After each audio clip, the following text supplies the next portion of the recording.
कि नारी के मुख से अगर एक बार निकल जाए कि मेरी जिंदगी तुमसे विवाह कर कर बेकार हो गई, उस समय नारी का साथित्व समाप्त हो जाता है। इसलिए माताओं, आपसे निवेदन है, जिंदगी में सारी लड़ाई लड़ना, सब कुछ बोलना, पर अपने पति से यह मत कहना कि तुमसे विवाह कर कर मेरी जिंदगी बेकार हो गई, क्योंकि विवाह तुमने किया है पर भाग्य उसने लिखा है। भाग्य लिखने वाला वो है। और आपसे फिर निवेदन करूंगा, राम मंदिर जाओ, कृष्ण मंदिर जाओ, शिव मंदिर जाओ, भवानी के मंदिर जाओ, तुम्हारे 33 कोटि देवताओं के मंदिर चले जाओ, गणेश जी के मंदिर जाओ, तुम्हारी मर्जी पड़े उस देवता के मंदिर जाना, कोई तुम्हारा भाग्य नहीं बदल सकता। जो तुम्हारी किस्मत में लिखा है वो तुमको भोगना पड़ेगा। तो बदलेगा कौन? तो उसका भी प्रमाण हमारे यहाँ शिव महापुराण कहती है। एक पारो नाम की विधवा, क्या नाम है उसका? नाम पारो। विधवा है, पति नहीं है, एक बेटा है, और विधवा श्री शिवाय नमस्तुभ्यं, उसका श्री शिवाय पति मर गया, नमस्तुभ्यं। वो गर्भावस्था में बेटा रह गया और पति चले गए।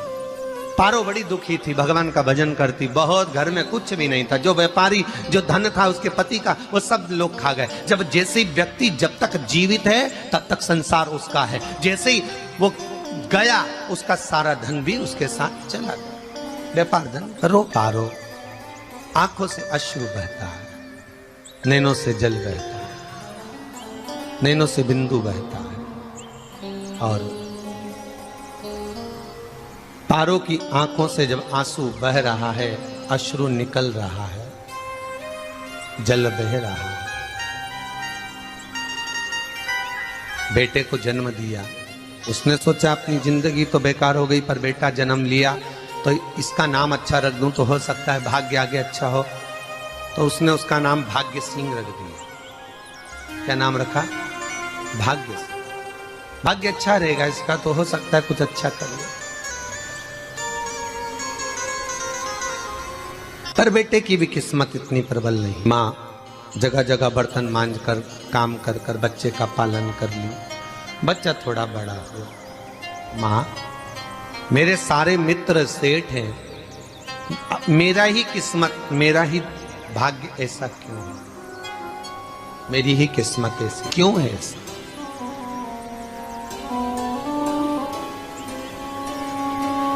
माँ, मेरी किस्मत में इतना दुख क्यों लिखा है? माँ, भोजन तक हमको समय पर नहीं मिलता, हमारा भाग्य ऐसा क्यों है? माँ, हमारी किस्मत ऐसी क्यों है? माँ कहती है, बेटा जो ललाट पर लिखा उसे कौन टाल सका। माँ बच्चों को समझाती है, माँ बच्चों को कहती है, धीरे धीरे समय निकलता है। नमस्तुभ्यं। एक बार बता माँ, तू कहती है कि सब भगवान ने लिखा है भाग्य में, तो भगवान का मिलेगा मुझे बता दे। माँ बोलती है, ऐसी कोई जगह नहीं जहाँ भगवान नहीं। वन में मिलेगा? हाँ मिलेगा। माँ का कहना मानकर भाग्य सिंह वन में चले गया, और घने जंगल में भाग्य जब गया भाग्य सिंह, और घने जंगल में जब पहुंच गया, ढूंढते ढूंढते ढूंढते ढूंढते ढूंढते तो भी भगवान, तो भगवान की छाया तक नहीं मिली। भगवान की छाया तक। आंखों में जल भर गया, बेहोश होकर गिर गया। शाम का समय था, विष्णु और लक्ष्मी निकल कर जा रहे थे। लक्ष्मी और विष्णु जाते जाते उसको देखकर रूप बदल के उसके पास गए। बेटा, आपका नाम क्या है? हमारा नाम भाग्य सिंह। कहाँ जा रहे हो? भगवान से मिलना है हमको। क्या काम है तुम्हें भगवान से? भगवान से पूछना है कि मेरी किस्मत ऐसी क्यों बनाई, मेरी किस्मत में गरीबी क्यों लिखी, मेरे भाग्य में इतना दुख क्यों लिखा। मुझे भगवान से पूछना है कि मेरी किस्मत ऐसी क्यों बनाई, मेरी किस्मत में इतना दुख क्यों लिखा। इतनी तो भगवान बोले, ये तो देखो भाग्य भाग्य की बात है, सबके भाग्य में अलग अलग होता है। नहीं, मुझे भगवान से पूछना। तो हुआ क्या? मैं बहुत गरीब हूं, मैं बहुत दुखी हूं, भगवान से प्रार्थना है कि मुझे कुछ मेरी जिंदगी का अच्छा कार्य कर दीजिए। लक्ष्मी जी को दया आ गई, नारायण से बोले, प्रभु इसको कुछ दे दो, थोड़ा सा इसके ऊपर कृपा कर दो। नारायण बोले, इसके भाग्य में नहीं है लक्ष्मी, इसके भाग्य में नहीं है लक्ष्मी। लक्ष्मी, मैं दे भी दूंगा तो इसकी किस्मत में नहीं है। लक्ष्मी कहती है, आपका काम देने का है, आप तो दो। भगवान ने कहा, लक्ष्मी नहीं है भाग्य में, तुम तो दे दो। लक्ष्मी जी के कहने पर नारायण ने उसको एक हीरे का हार दे दिया। ले, ये ले हीरे का हार। वो प्रसन्न हो गया, हीरे का हार मिल गया, और हार लेकर वो चला और चलते चलते उसने सोचा मेरी मम्मी को दूंगा, मेरी माता को दूंगा, माँ बड़ी प्रसन्न हो जाएगी। हीरे का हार लेकर जा रहा था। हार ले जाते उसको रास्ते में इतने में उसको तुरंत उसी समय पर कहीं सोचादि कर्म के लिए जाना पड़ा। उसने सोचा इस हार को इस पत्थर पर रख देता हूं, अभी आऊंगा वापिस इस हार को उठाकर घर लेकर चले जाऊंगा। और सोचादि कर्म के लिए वो चल दिया, गया, हाथ धोकर आया, इतने में एक चील उड़ती उड़ती आई, उसका हार लेकर चली गई। आके रोने लगा, माँ को जाकर कहा, माँ किस्मत तो देख, इतना जोरदार हार मिला था हीरे का, पर भाग्य में नहीं था, नहीं मिला। इतने में वो रोता रोता तुरंत फिर भगवान के पास गया, रोता बिलखता फिर पहुंच गया वन के अंदर। फिर भगवान मिले। भगवान ने पूछा, अब क्या हुआ? प्रभु मेरा हार तो वो हीरे का, मेरा हीरे का हार ले गई चील। भगवान बोले, देख भैया, हम तो तेरे किस्मत में था, वो कर दिया, अब आगे तू एक काम कर, ब्रह्मा जी से जाके मिल। ब्रह्मा जी कहाँ मिलेंगे? श्री शिवाय नमस्तुभ्यं। श्री शिवाय नमस्तुभ्यं। ब्रह्मा जी, मेरे भाग्य में गरीबी लिखी है, कुछ अच्छा कर दीजिए। ब्रह्मा जी कहते हैं, तुम्हारे भाग्य में जो लिखा है वो तुम्हें भोगना पड़ेगा। नहीं नहीं, आप कृपा करो। लक्ष्मी जी ने नारायण से कहा, इसको कुछ कृपा कर दो। तो भगवान ब्रह्मा जी ने कहा, चलो इसका भाग्य बदलने के लिए एक हीरे की अंगूठी दे देता हूं।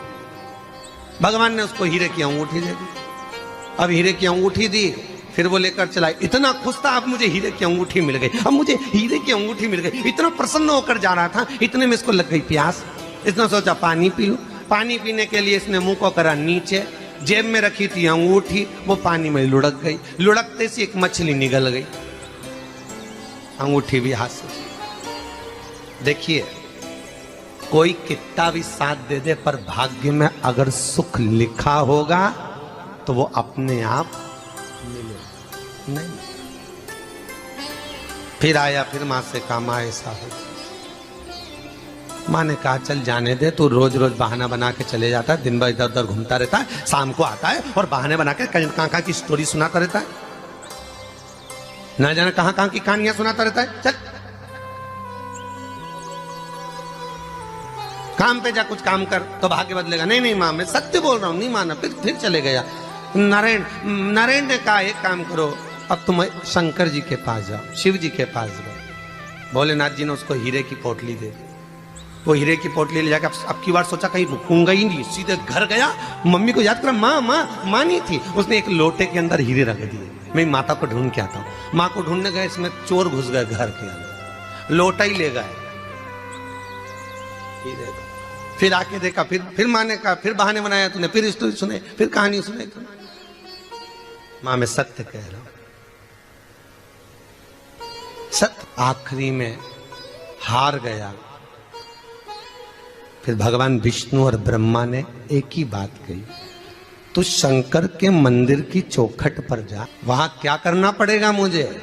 कुछ मत करना, केवल उसकी चौखट पर जाकर उसका दीदार करना, उसका दर्शन करना। उससे क्या होगा?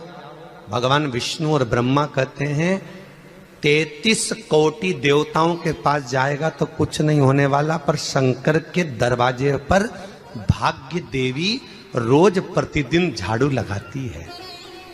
कौन झाड़ू लगाती है? भाग्य देवी।